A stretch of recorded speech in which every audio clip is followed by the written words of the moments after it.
Greetings, film freaks. We are the Podcorn Kernels. Join us as we discuss the hard and often indigestible truths that are at the center of the fluffy and delicious world of cinema.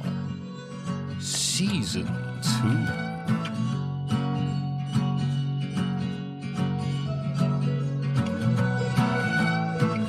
What's poppin', people? Welcome to the Podcorn Kernels podcast. My name is Adam, and joining me in your earholes is Harry. Say hello, Harry. I was driving to the beach the other day and it was raining the whole time, and my 4-year-old said behind me, "The rain doesn't have eyes." I pulled over, turned the engine off and turned to her and said, "What does that mean?" And she stopped looking out the window, turned to me and said, "It's time to go, Daddy, before the hands come." I did not sleep that night. On today's episode, we will be talking about Precious. This is a 2009 film directed by Lee Daniels and stars Gabore Sidibe, Monique and Paula Patton. IMDb describes the synopsis as follows. In New York City's Harlem, circa 1987, an overweight, abused, illiterate teen who is pregnant with her second child is invited to enroll in an alternative school in hopes that she can reroute her life in a better direction.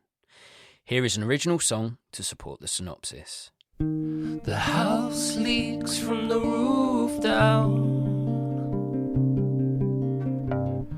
What chance did she have with parents like that? Precious girl, I hope that she escapes her hell. Precious girl, a dead princess never wears her crown. An unloved baby is just hurting now. A dead princess never wears her crown. An unloved baby is just hurting now. Life dealt her the worst hand. Walk a mile in her shoes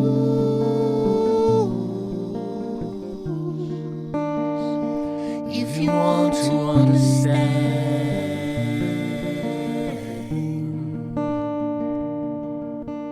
Precious girl, a dead princess never wears her crown.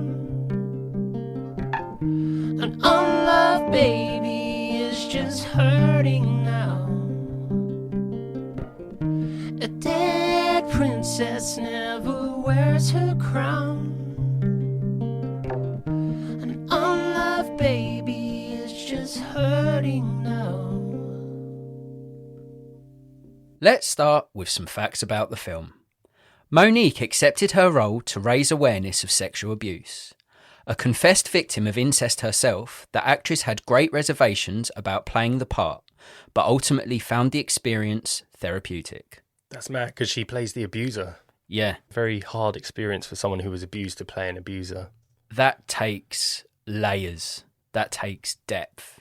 That shows strength of character, I feel. Hell yeah, and the end product means that she probably did reach into that well of non-wanting experience. Yeah. And took from that well. It's almost like she's trying to humanise the person that abused her to maybe make peace with it. I mean, the fact that it ends with she found the experience therapeutic, that's only a good thing. But when I read that fact, I was like, man, that takes strength. Yeah. Well, you mentioned it recently, didn't you? Baby Reindeer. Yeah. Again, as someone who was abused, raped, and then portrays it on the screen. But actually, that was biographical. Maybe it is therapeutic. Maybe we'll see more of it in the future. More biographical or taking from very dark experiences of your own life and putting it to film. I think if you've got such a deep-rooted connection to that sort of trauma, I think that's what encouraged her and allowed her to put in such an incredible performance. Yeah. Because as detestable as the mum is in this, like the performance-wise, it's incredible. Yeah. It really is. A friend at college told Gabore Sidibe about the open call audition for the role of Precious. On the morning of the audition, her normal route to school was blocked by a film crew working on American Gangster, so she went to the audition instead. American Gangster's set in Harlem as well. I just find that fascinating and mad that Gabore Sidibe wasn't even intending on. That's strange, isn't it? She wasn't even going to go to the audition, but because she couldn't get to her school on a normal route, she just bowled in and was like, yeah, I'll give this a go. That is literally the real life happenings of some sort of poem. Yeah. About taking the different path. Yeah. About how fate is determined. How if you take that left turn one day, you avoid getting hit by a car or something. Yeah. That's crazy. Chance and circumstance, right? Yeah. Yeah. Because I know she went on to do American Horror Story season 3 Coven after this, and she played a really great character as a witch. It was like her career is going to grow now. I think it's died down a little. Yeah.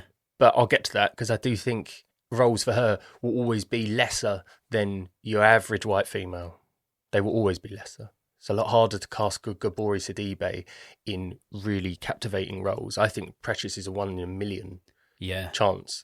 I mean, there's many films, and we've discussed it at length on this podcast, where there's been a casting and you've heard of an alternate casting and we're like, oh, that would have been interesting. I can't think of a single actress that would have done a better job here. No. Like she's phenomenal. And it's a film that you've been speaking about for a good number of years, and for whatever reason, 15 years. Yeah, I've never got round to watching it. And I can see why you laud it so highly, or used to laud it so highly, because her performance, wow. Her and Monique, yeah. Can't imagine anyone else in them roles at all. Precious is included among the 1001 movies you must see before you die, edited by Steven Schneider. Schneider! Not surprised at all there. I didn't know that, though. No, I didn't. I didn't know that. But as ever, if it is in Schneider, it will be in the podcast fact section. It has to be. Always. Always. Yeah. If Schneider loves, we love. Yeah. Can you think of a single Schneider that we hate? Holy Motors. Are you sure that's Schneider? I don't know. I wouldn't be surprised. But that is a good segue to say, if you haven't listened to our episode on Holy Motors, you should go and check it out. Yeah, if you want to see a genuine witch hunt and lynching. If you want to see two middle-aged white Brits lose their mind over art house cinema, then go and check that episode out. It's a good old time. Noël French cinema. What did you like about Precious? In 2009, I was in and out of London for drama school auditions. Yeah, I'm you not were. picking myself up, I didn't get in. And just general drink-ups. And that is when I first saw it. It caught my eye because I'd never seen a poster for a movie like it before. A really overweight, poverty-stricken black woman walking down a street, and one word, Precious. I knew I wanted to see it. I knew it was doing something different. And the poster, Adam, it didn't lie. The poster don't give away much, does it? The poster is like no poster I'd ever seen. Yeah. So I was on the Underground a lot over about 3 or 4 months, and I started seeing that poster in London. I thought, how rare. Think of a film where you've ever seen that the protagonist isn't just, handsome, generic actor. It's a very overweight black teenager, and it just says Precious, and I was like, it caught my attention instantly. Well, it's fair to say Gabore Sidibe, who plays Precious, isn't your stereotypical levels of what's deemed attractive by the majority of society. No, she's realistic casting. Yeah. Realistic, like Tony Soprano in Sopranos, receding hairline, a bit overweight, brilliant actor. And that's all that matters. Can you act? That's all I want. So if you saw a movie poster with the title Precious and it was, I don't know, top of my head, Halle Berry. If it's Halle Berry and Hathaway, I would have taken that as a rom-com and just kept on going. Not interested. I wouldn't have been half as interested. No. It's because it stood out, because it is different. Yeah.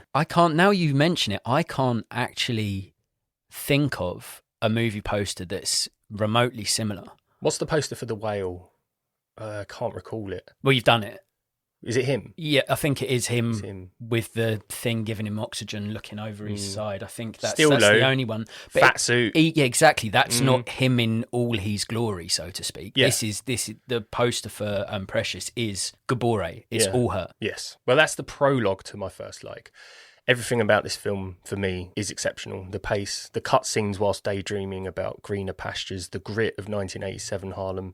But from all of it comes Gabore Sidibe. She's phenomenal in the title role of Precious. This is, for me, I think, almost an impossible film to make because of the subject matter and events that it unwraps. But she took this on with little or no career, and as per what you were mentioning, the facts, first ever film essentially, and only got it because her road was blocked. Amazing. And in my opinion, she gave the only leading actor performance that year worthy of awards. And I'll expand on that in my dislikes. Oh, I'm ready. Yeah. Yeah. Second, like Monique's monologue about the abuse and her demonstration of how she does not understand the world and her own jealousy, how it's misplaced, is the greatest performance I've seen in a scene in all acting of the last 15 years, male or female. The subject matter is too real, too severe, and the performance too convincing to be topped by anyone that I can think of. I mean, you're not wrong. I can't think of a single scene. I'm not talking about an entire feature film, because Monique's not, she's not the lead in this essentially. But I can't think of a single scene where one performance was so powerful. Yeah. It sort of grabs you by the scruff of the neck, that scene, and it sort of throttles you. And it's not a really long scene. That moment of sort of reflection, and when you actually get to delve into why the mum is the way she is, it's quite a short scene, but it grabs you and it doesn't let you go. It's Mariah Carey as the welfare officer, wanting to talk to Monique in front of her daughter to talk about the abuse, because you can only get signed off welfare checks if you fully understand the happenings going on in the place they're living. And it's the way. Did you notice how the camera has Monique's profile and Mariah Carey's and occasionally Gabori Sidibe's, and it moves in and out as it's happening. It gives it that really edgy feel. You feel like you're on uneven ground. Yeah, and her performance, it's like, it makes sense with the fact you were talking about that she is a survivor of incestual abuse. I don't know how any actor can pull that out of them unless there's something to pull. Yeah. I mean, as soon as I read that fact after watching the film, I was like, oh, it makes sense now. Yes. That's not to undervalue her as an actor, but to be able to put in such a convincing performance and such a hellish character, and it feels so real. There's not one element of that you think that, it's an over-the-top villain. Like, you're meant to detest her, but it does feel like a real person, which is mad when you consider, like, the atrocities that her and her partner dish out to their daughter. But having that level of experience, having that well of emotion to sort of lift her performance up, you feel every beat of it. Yeah, and I'm right there with you. I thought it was extraordinary. Can you imagine reading that dialogue as an actor? You get that script and your monologue talks about reaching over and touching a 2-3-year-old baby whilst you're having sex with your partner, talking about your husband drinking all the milk from your tits, so you're giving the baby the bottle. And then in that monologue, Mariah Carey says, well, whose fault is it? And she goes, it's that bitch's fault, her daughter. Yeah, imagine blaming her. It's the most shocking, astounding monologue I think I've ever watched in the last 15 years for sure. In a single scene, I can't think of a performance which has proper gutted me. And when Mariah Carey produces a tear, which I genuinely believe was real because of the monologue, I think she couldn't help but cry, because she turns her head away from the camera, and she's supposed to dislike Monique. Yeah. Monique's character Mary, she's supposed to, because after the Gabori Sidibe leaves the shot, Mariah Carey also does, to sort of let that woman be alone because she's just despicable. Yeah. Oh, it was just astounding. And she just fully deserved the Oscar. Yeah. No, it's very rare you can play a villain that well. Yeah. Yeah. Third like, Dad. Yeah. I love how you waited for me. Yeah, because you seemed on a roll and I didn't want to interrupt. Like, I'm feeling it. I've been wanting to say this for 15 years. Yeah, let it all out. Yeah. Do it, Dad, son. Actually, it's worth saying, in the very first days of this podcast, stuff that the audience will never hear. No. It's very old. Too raw. 4 or 5 years ago, we used to have sign-offs at the end of an episode. Adam would say, like, I want to meet Leonardo DiCaprio or something, or you'd say good night and good luck. I'd say, yes, Leo, see you in 5. Leo, see you in 5. In a deluded sense that in 5 years I was going to meet DiCaprio because of this podcast. Yeah, and I think I'd say Gabori Sidibe for the win. Yeah. As my distaste for the who won it. So we used to. So I've been going on about it for years. That's why it means a lot to me, and that's why I'm talking like this. Third like, this is in my top 20 films of all time, and it gets sticky when we say male, female actors. But the best way I can put it is, this is a tour de force of genuine talent, proving there's no difference in what the varying genders can offer the screen. Get rid of female and male awards, just bunch them together and increase the ballots. That's what I say. I mean, when with that dual performance that you spoke of so passionately here, like, I can't really disagree with you, because I don't remember the nominations for Best Actor, Actress, Supporting Actor, Supporting Actress from that year. So you had Morgan Freeman for Invictus. You had Meryl Streep for Julia and Julia. Sandra Bullock for Blindside. You had Jeremy Renner for Hurt Locker. Man's come prepared. It's the last Oscars I watched for a reason. Yeah. Because of the injustice. Yeah. I never went back to... I used to watch the Oscars live every year from 2002 to 9. And then I stopped after 2009 because I thought that is disgusting. I mean, based on the nominations you've listed there, I don't know if this is a case of recency bias because I only watched this film yesterday and I haven't seen those performances in those films for God knows how many years. But both of these performances in this are head and shoulders above those ones you just listed. Crazy Heart as well, Jeff Bridges. I've not seen it.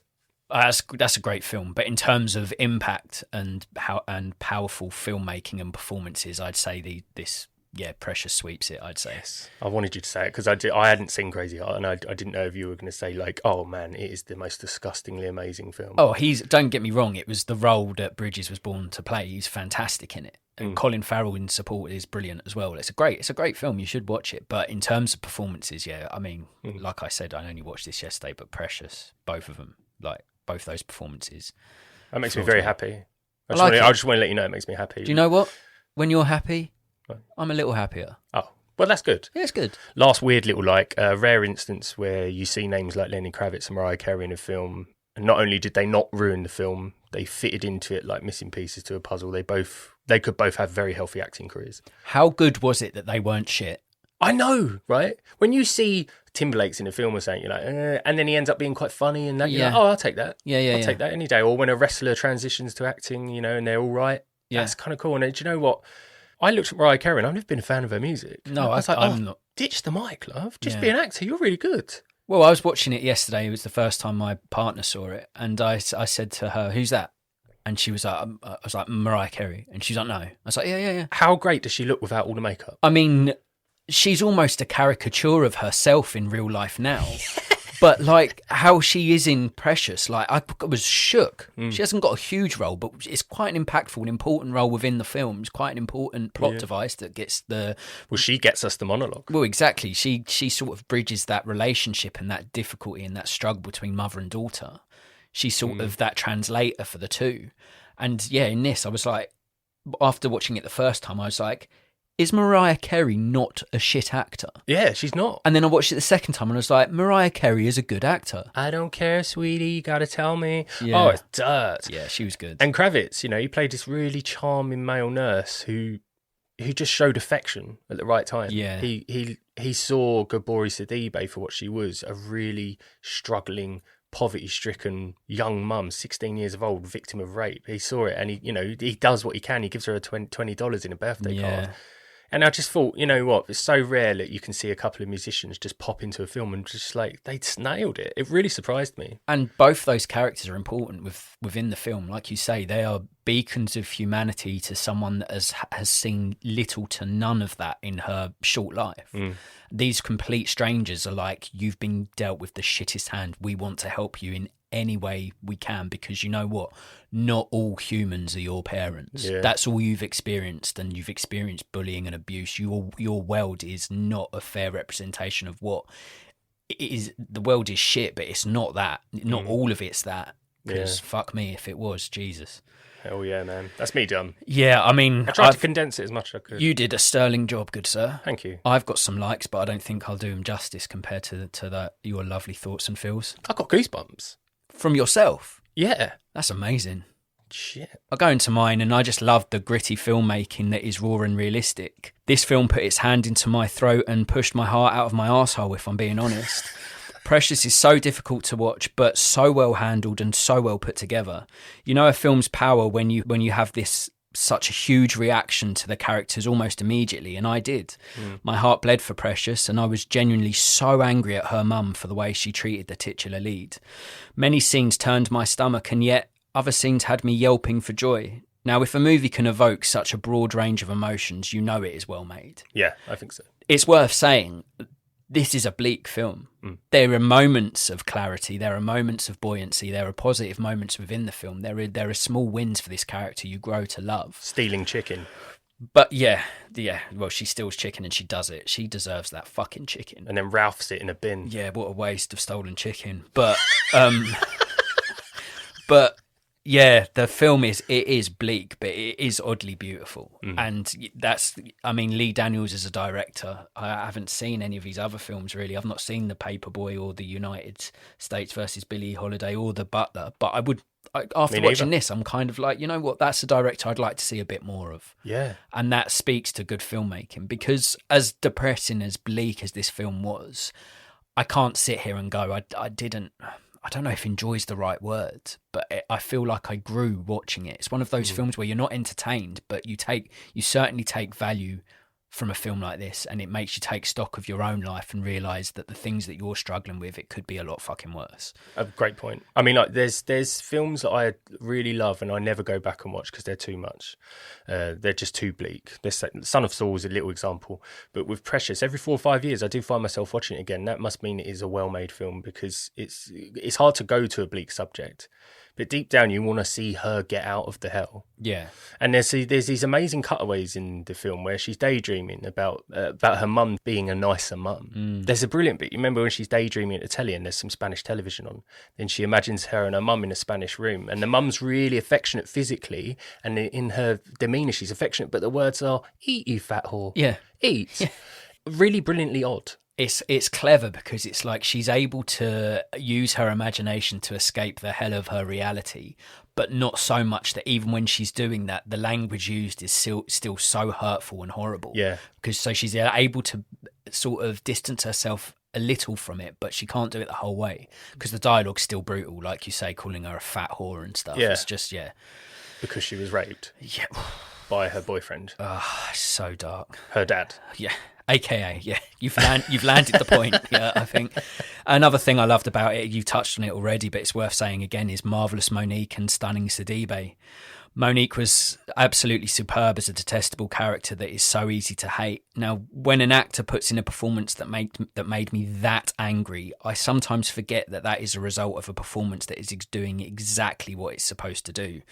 As for Gurborne Sidibe, I can't believe this was her first role. She made me deeply feel for a character that is dealt with shit hand after shit hand, and yet still manages to somehow see the positives in the world.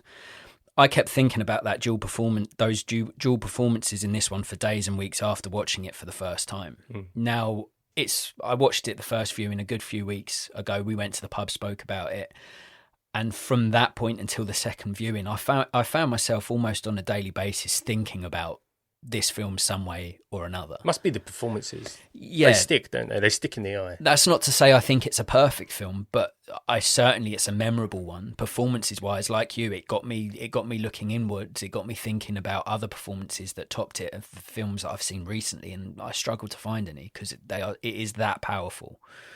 They are both superb. I feel like I could take a little guess at a dislike that you might have. Well, do you want to do that now, or do you want for me to finish my likes? No, you finish it. Yeah, you sure? Yeah. Okay. Well, and the last thing I liked about it, that I've got written down anyway, was just I thought it was nice narration. Now, we have spoken about the misuse of narration on this podcast before, and we've reached a cordial kernel agreement that it is overused as a plot device in cinema nowadays. In Precious, however, I think the narration is used perfectly. Hearing the thoughts and feelings of a character that is so often silenced helped me connect to this character that had so little connection to others, and having her voice guiding me through the really troubling moments made me devoutly root for Precious. Yeah, I thought it worked. Now, we've mentioned it before on this podcast. Go back to older episodes and dig into our treasure trove of delights if you haven't heard already, but that is something that we see time and time again in modern cinema. Your hands being held by a narrator saying, "This is what I'm doing." Devil now. all the time. Yeah. Reminiscent. Yeah. Too many. Yeah.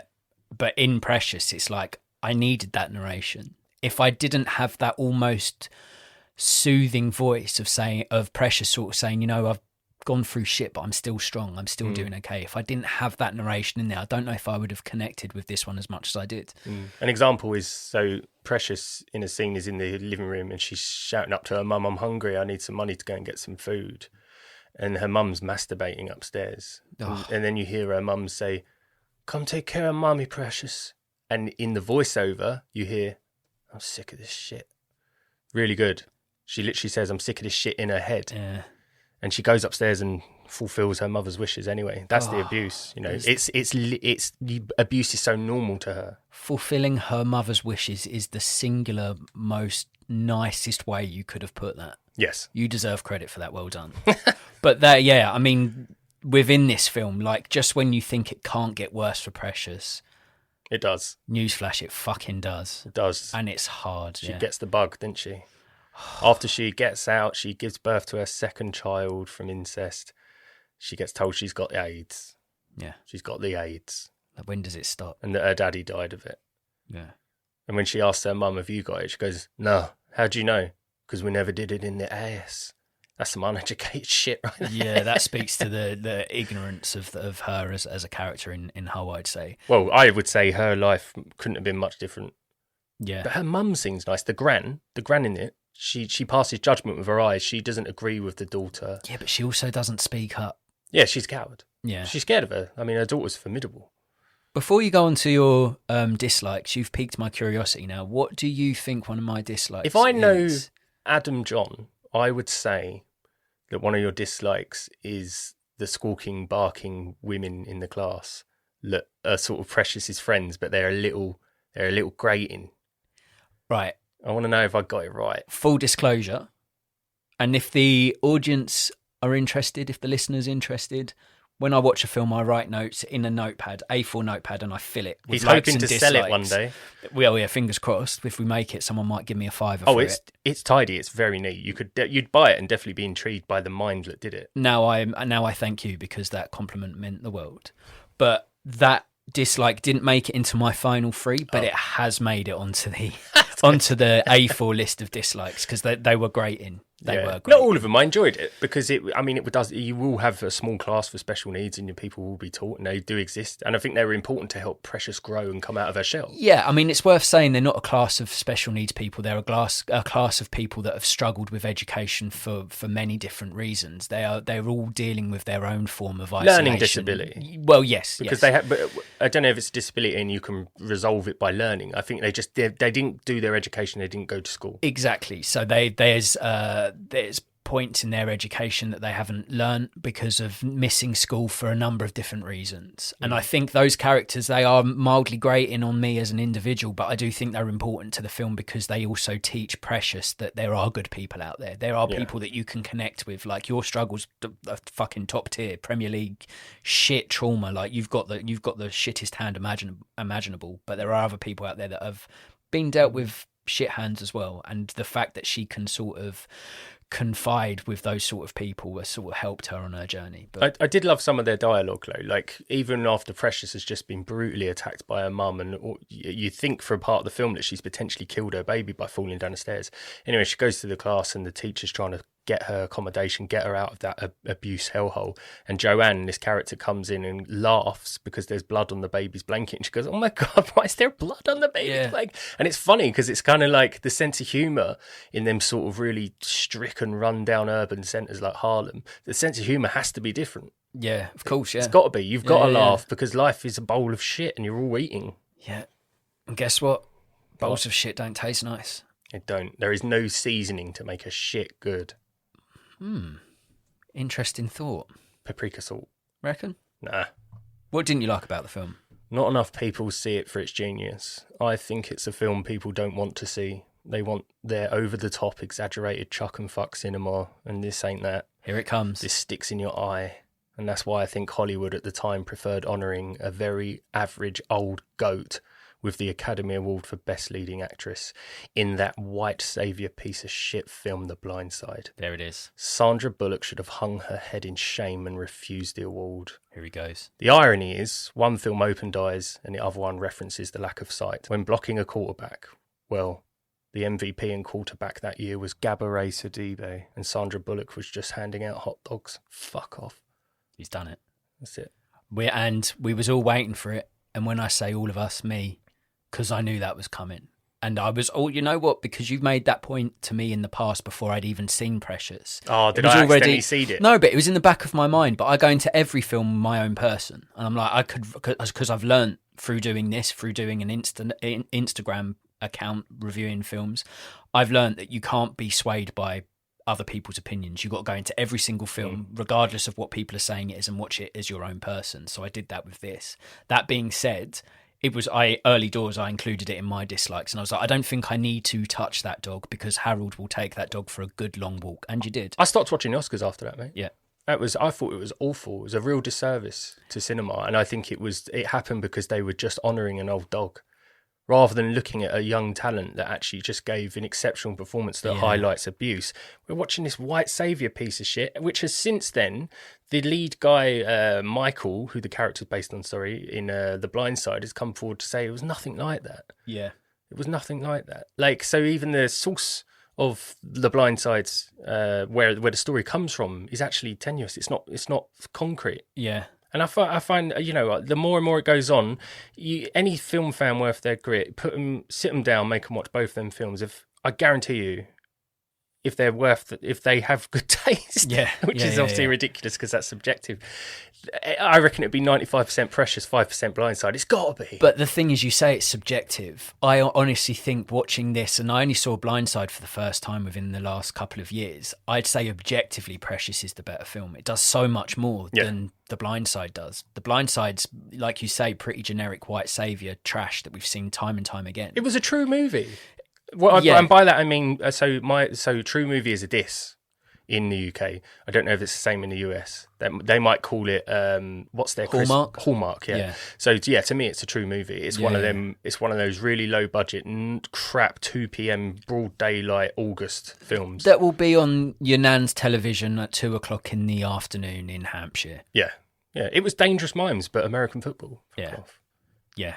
No, you did it. I'm glad you did do it. Second dislike. I've always struggled to say Gabourey Sidibe's name. I christened her Gaborni Sidibe 15 years ago, and I cannot lose that. I say Gaborni. It is Gabourey or Gabourey. I believe it's Gabourey, and in this podcast, which I don't know is probably about 30 minutes old at this point, I've called her Gaborne, Gabourey, Gabourey, Miss Sidibe. Exactly. Yeah, I just wanted to put that across as a real quick dislike. Not her name. No, the not dislikes us not being able to say. I laud her and the film, and I can't say her bloody name. That's good.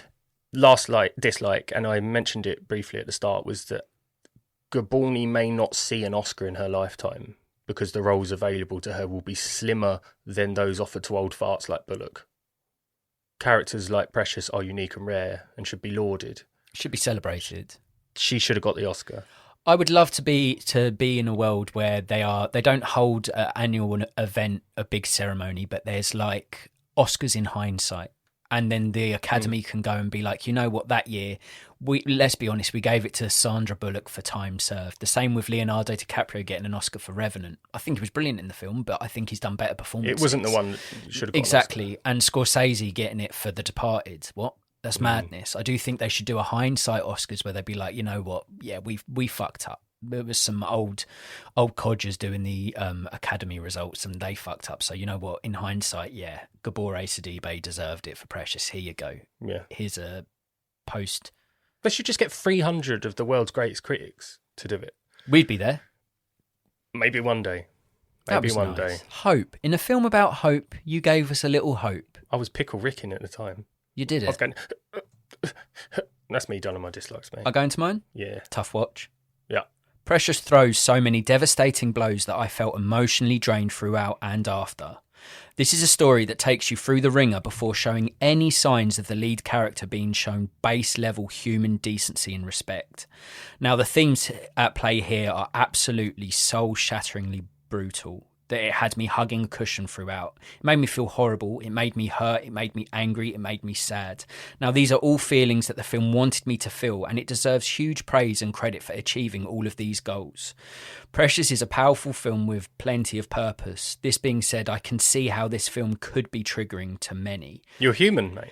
That's good. Yeah, the more I do this, the more I'm learning I do have a heart, and it's quite nice. It's quite reaffirming for me. But listen, I mean, this film is a beautifully made, well-handled, respectful film with nothing short of powerhouse performances. It was a joy to watch from a filmmaking perspective. It is brilliant. It ticks all the boxes.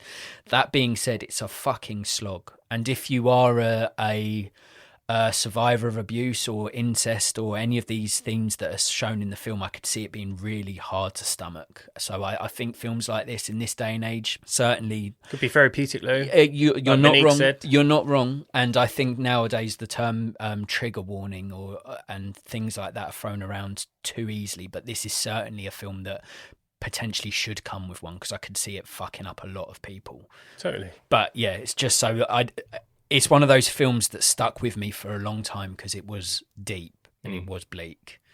Also didn't like Mummy Monique. Now, this is as a character, her character as Mary, like I despised Of course, her. no one was sitting there in the wings with a fucking jersey and Don't a foam do it. finger. Yeah. Here she comes. But as stated in my likes, Monique put in an absolute powerhouse performance that deserved the Oscar win. This being said, I have never, ever been so close to punching a woman on my television screen. Mary is a horrible, horrible character that gave me heartburn. I hated her so much, man, that I almost hated that the hate got replaced by a profound sense of pity when her own backstory is explored a little more in the final act.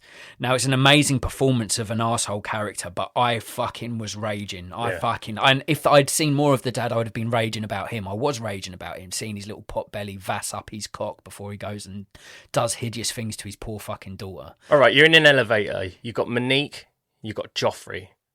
Which one? You can only kill one. They're characters. Yeah, they're characters. Mary is Monique's I'm not asking you to Mary. murder two actors. So those characters. You're in an imaginary world. Mary's gone. Mary's gone.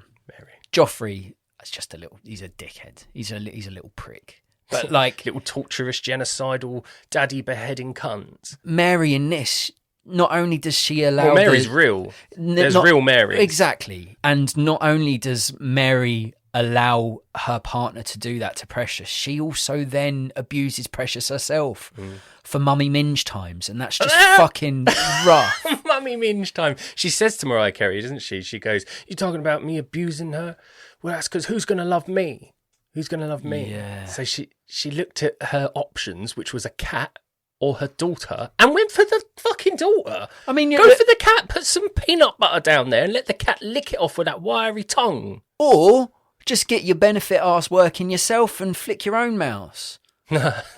Don't involve the poor cat or the poor daughter. Take your wig and your onesie, go out on the street, pick up some Johns for a few dollars. Yeah. Get your feel. Yeah. Get your feel. You're not exactly clean yourself, love. Blowing smoke in a baby's face. Yeah. You're doing God. mum minge. That's what... minge. Listen, I didn't know I was going to coin that term, but that's how angry Monique's character Mary made me. Like, I felt myself getting more... My heart was going. I was like, I'm talking about this character. I fucking despised her, mate. Now, it's worth saying she had... in that scene where she speaks with Mariah Carey, I'm not like, poor Mary, poor Monique. I'm still furious, but I'm like, well, at least now there's context. I'm still furious, and I did feel sorry for her a little bit, but then the hate still remained afterwards. Yeah, that happens. It literally happens on screen. Mariah Carey has the same reaction. Yeah. She cries because she can't believe what she's hearing. Yeah. But at the end, she's so disgusted by it, she has to walk away. Yeah, I mean, I mean, if you haven't seen Precious, go and watch it, and you'll understand all these feelings that I've been struggling with, I'm sure. My final dislike is more of a collection of questions and musings that I didn't have the answers to, and I would like you to consider them, good sir. Yeah. How did Precious manage to steal fried chicken and run away with it? I'm not being rude, but she's not going to be hard to catch up with. Yeah, but why are you going to chase someone down for $10 a chicken? It's Harlem 87. That's probably $8 that bucket.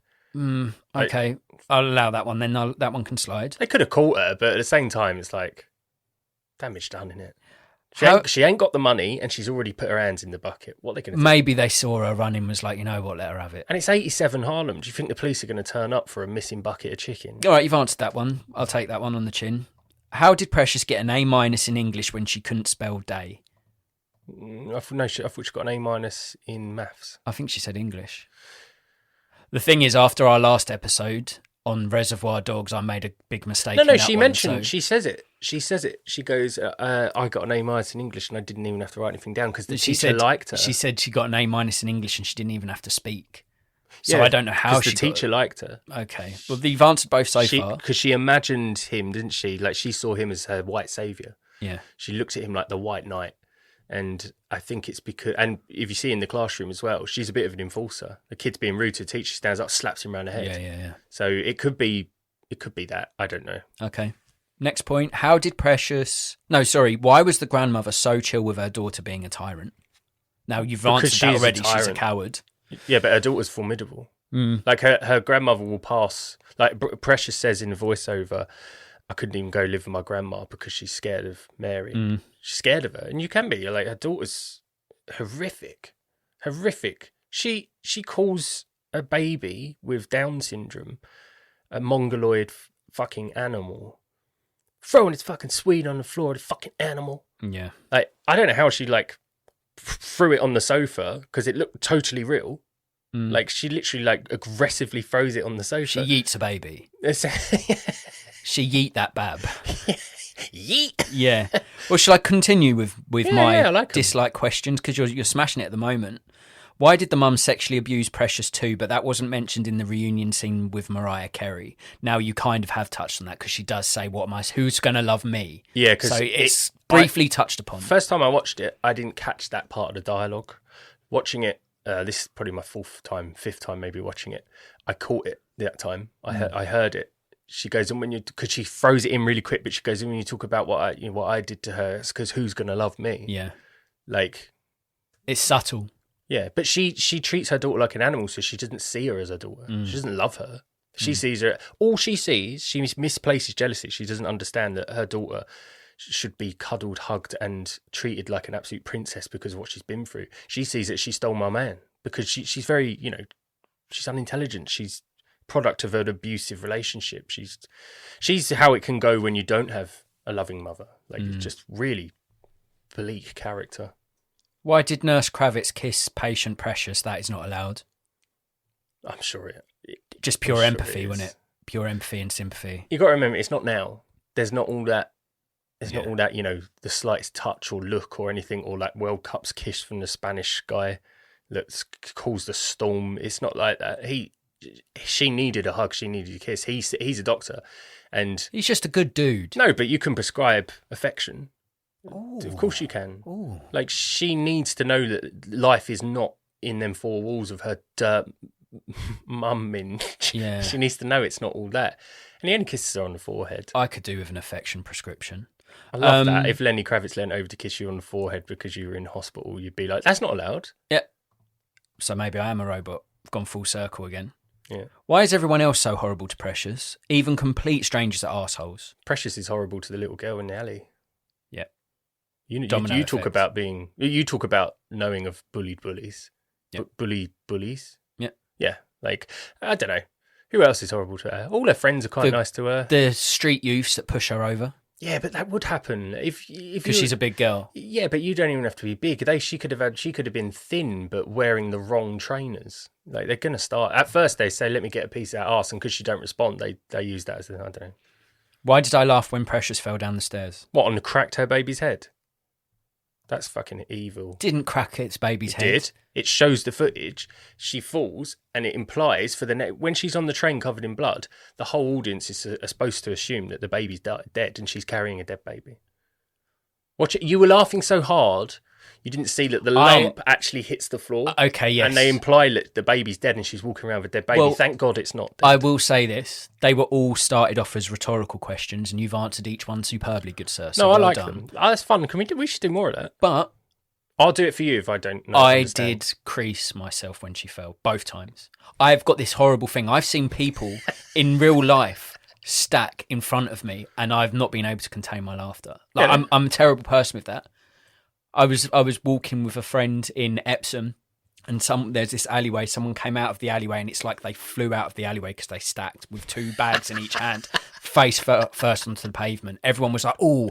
I was beside myself, tears. Dude, you'd have to tell me. You watched me jump out of the sofa seat to go and grab our branded mugs, and I put my foot on a buffet. Buffet. I didn't want to say puff because I don't know if the translation to American that was different. So I misstepped, didn't I, and fell and made eye contact with you as I was falling and put my arm out, and I had a shoulder injury for about a year and a half.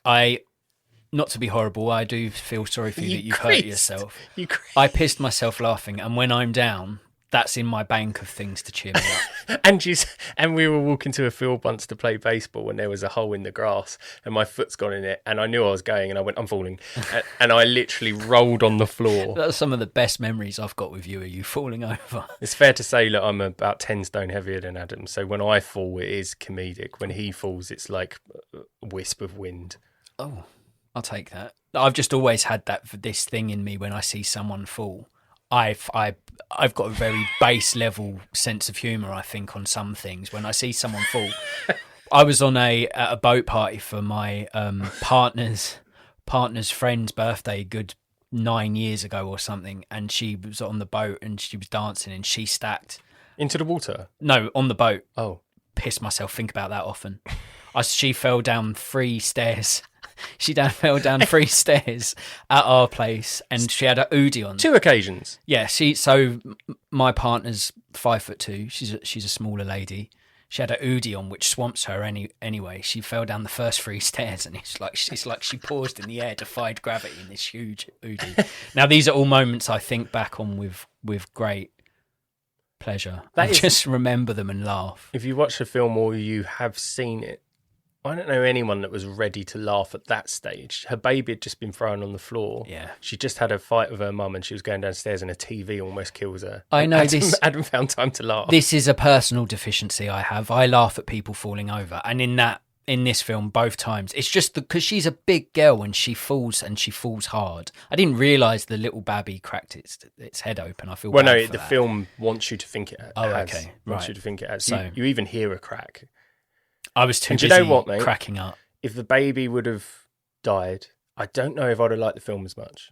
If the baby had died, I wouldn't have said that I laughed. Okay. Because even me... Nothing's out, in my opinion, treat everyone equally. Laugh at everything. There you go. You did it. Yeah. I've got some questions. There is a series of questions asked by Paula Patton in the film that I would like you to answer. Where are you from? What is your favourite colour? What is one thing you do well? And why are you here? What the hell? I was born in Addington in a house. I didn't make it to the hospital. Okay. It's a bit like Precious in the kitchen. Man was ready. Yeah. What is your favourite colour? Avocado green. Specific, I like that. Yep. And what is one thing you do well? I think I'm a good listener. Okay. Yeah. And why are you here? What do you mean? Well, going back to Daddy Ballsack? You take the question however you want it.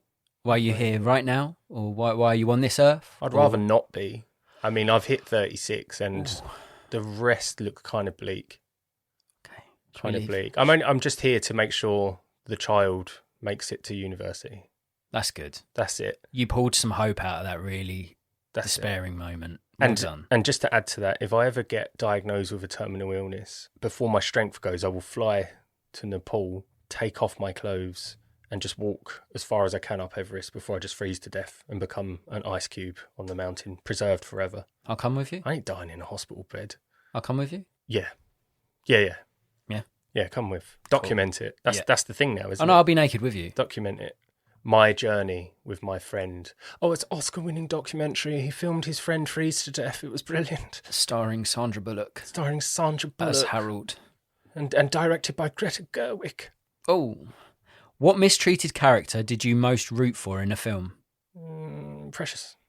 Yeah. It's got to be. I can't think of one where they survive the ordeal throughout. Yeah, I mean... Piggy in Lord of the Flies. I thought you were just slagging me off. They broke my glasses. But he gets taken out by a boulder. Yeah, I don't... It just because you're rooting for them doesn't mean that they have to make it, I don't think. But Joker? Okay. Joker's quite good because... Arthur Fleck? Yeah, because he starts out, he just wants to make people laugh, and then he gets beaten up in an alley and then some lad's going to potentially rape a girl, it's implied, and he just fucking cracks and blows him away. And he is bullied throughout, I suppose. Spirals out of control, doesn't it? Falling down. Douglas. Yes. Yeah. Oh, maybe that. Okay, it's a good answer. He's a bit of an anti-hero. One of my favourite. I've gone with John Coffey in The Green Mile. Oh, yeah, you won. And yes, John Coffey. That could either be par on par with Precious or top it. That is another one. Yeah, he's fantastic in that. And he did nothing wrong. He's just a good soul, but ends up just getting done over. All circumstantial, isn't it? But then again, if you find a man holding 2 children's bloody heads and he's just screaming in a field, you would assume he killed them. I mean, you're going to think the worst, yeah, aren't you? And the other one is my boy Forrest Gump. FG. Yeah. The big FG. Yeah, the big dog. Yeah. Just the way he's treated by Jenny and the way he's just told to do stuff. I mean, it works out for the guy. He becomes a millionaire and he does bloody well for himself, but always got a soft spot for Forrest. Jenny. You could have had anyone. Could have. Well, not anyone. Yeah. But there was other Jennies. There was. Not to him, though. Yeah. That's why we love him. Monique is amazing as a detestable mother. Which characters do you most hate in cinema? Now, I'm looking for the characters, not the actors playing them. It's Bob Gunton's Walden Norton in Shawshank. Yep. He's Great answer. Dirt. Great answer. Yeah, he's great. He's detestable. And nothing gets me harder than when he puts a bullet in the back of his throat at the end of Shawshank. Love it. Great one. Kleenex moment. Any more? Nah. That's good answers there. I've gone Miss Trunchbull and Matilda. I hate that bitch. What, the musical one with Tim Minchin? No, the OG, where he makes that poor fat lad eat all that cake and she's just a bitch. Really? Yeah. I thought you'd want to get into that cake when you were younger. I've never been a cake guy. Not chocolate cake, especially. Nah. I don't mind a few nice, like, fruit-based cakes or, like, more plainer ones that you can enjoy with a cup of tea. But Yeah, chocolate cakes, chocolate like, so bloody hell. sickly. Yeah, never been a fan. Horrible. Percy Wetmore in The Green Mile. What a prick. Yeah. What a prick. And this is niche. Mrs. Carmody in The Mist. Mm. The religious nut. The one who gets the guy lynched in the shop. Yeah. Yeah, I hate her. Man hated that bish too. Yeah. Really disliked her. She's played some good characters, that Yeah. actress. I can't remember her name though. Me neither. Apologies. Job done. What would you rate Precious out of 10? 10. Yeah, I thought that was coming. I sniffed that early doors. I saw how passionate man was getting across the table and I was like, he's going all in on a 10. I've been dancing around that totem for 15 years. You have. And it still holds up. I watched it yesterday. Day before yesterday. Yeah. Still hits. Now, listen, I've given this film loads of kudos. I've gone lower. I've given it an 8. I still think it's a fantastic film. Well directed. I knew well you'd be an 8. performed. Yeah. Yeah. It's the bleakness for me. Like, it does exactly what it sets out to do, and you know it's flawless in that sense. But for me personally, it's not a 10. I'm just glad you scored it higher than Jack Built or RRR. Well, yeah, I'm happy as pig and shit. yeah. I'm not that much of a monster. Yes. That gives Precious a total score of 18 out of 20. If you like your films to be heavy-hitting, hard to stomach and hella heartbreaking, or if you've ever wanted to see poor Precious pursue a positive path away from a pair of parasitical paedophilic parents, then Precious could be a film for you. Precious is available to stream on ITVX and Amazon Prime. Consider watching this one if you enjoyed Pursuit of Happiness, Boys Don't Cry, and The Blind Side. Should we play a game? Give it a name, give it a name, give it a name now. We birth a plot and then make a trailer. What the plot? Action! Sometimes when I'm in a dark place or I feel like I need to escape, I imagine this place. You know the Grand Canyon? Yeah. You know, it's got this lovely water running through it, boiling hot. And I've always imagined this place when I'm feeling like I want to escape my world. And it's like this guy has built a wooden platform in the bend of the river, or like a dogleg of the Grand Canyon. And for me, it would be a film that starts there, and he's got all these contraptions. He's got a water motor, so the water turns a wheel and gives him a little bit of electricity. He's got books, he's got old records. You know, he fishes, he can grow a few plants, kind of like Waterworld in a way. And I've always wanted to write a book about this place, and I've wanted to write a book about this loner who lives there, just surviving, and he lives in peace. You know, he bathes in the water. He's happy to be alone. And this is the peaceful place I go to in my mind when I can't sleep, when I feel stressed. And I would love to sit and write a book about it one day. And there's a twist. It starts very nice. We look at his routine. We look at how he goes about his day. He gets his fresh catch in. He puts on a record. He works out a little.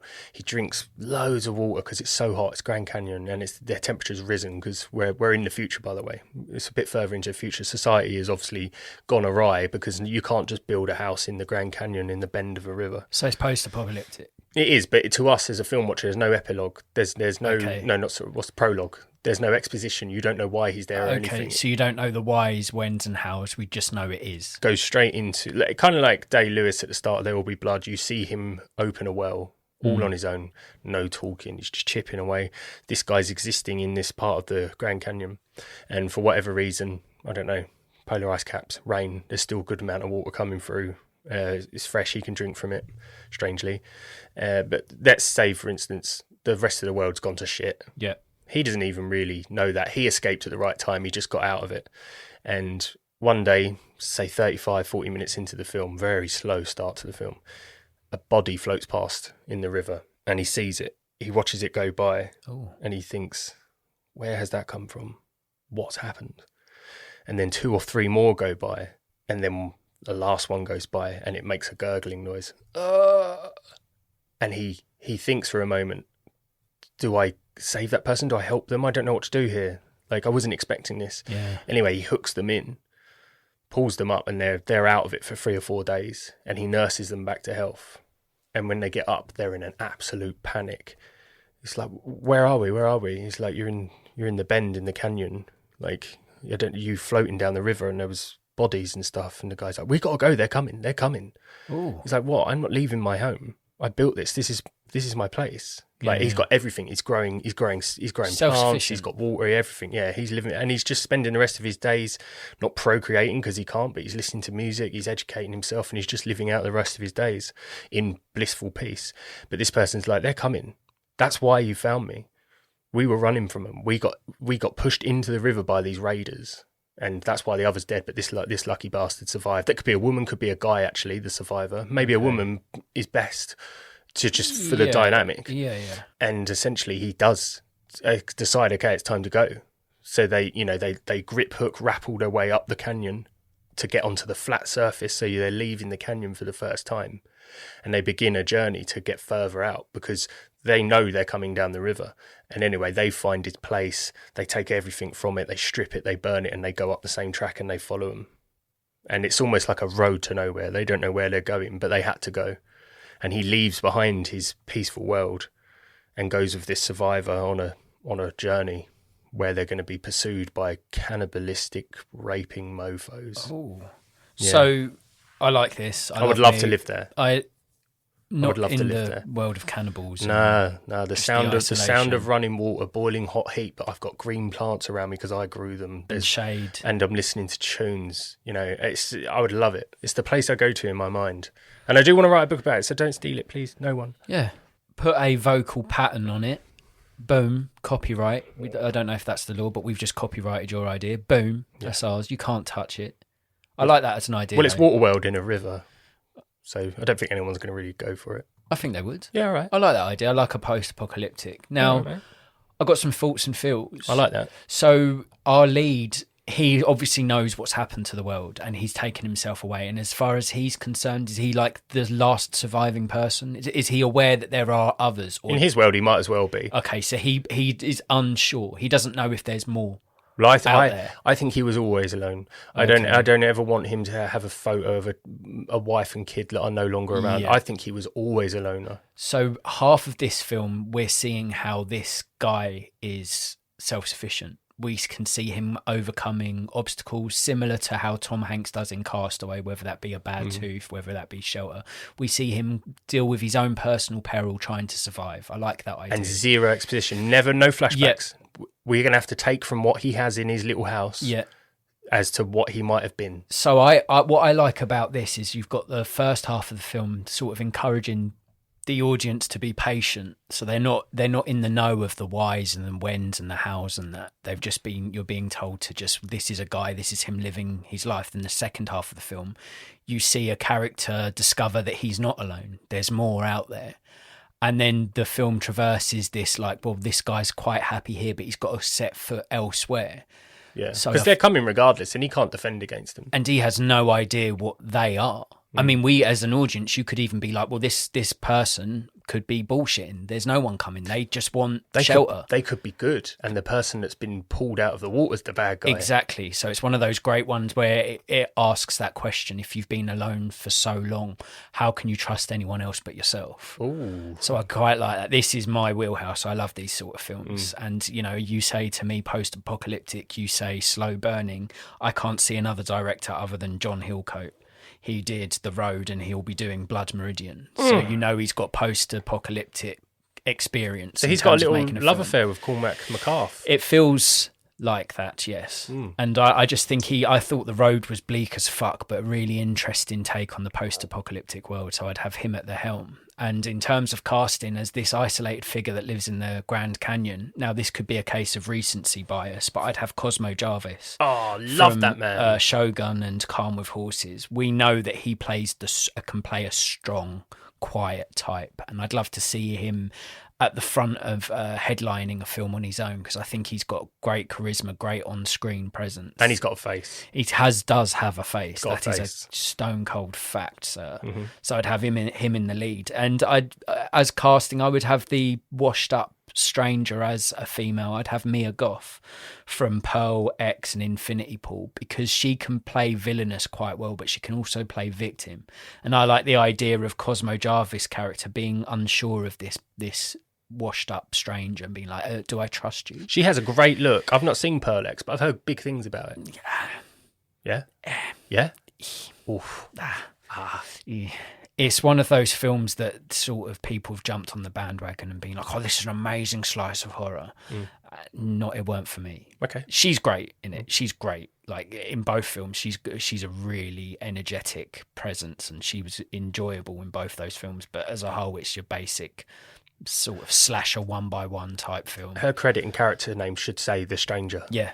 Exactly. I don't even think they should even talk about how the world got to this point. They shouldn't talk about bombs or anything. They don't even introduce themselves. We have the stranger and the survivor. Like we don't know their names. They're just Stranger there. and Waterman. Yeah, so I really like that idea. And John Hillcott as director, Cosmo Jarvis and Mia Goth. Now for the title, it sort of speaks to his experience and her experience. So I'd call the film Hope.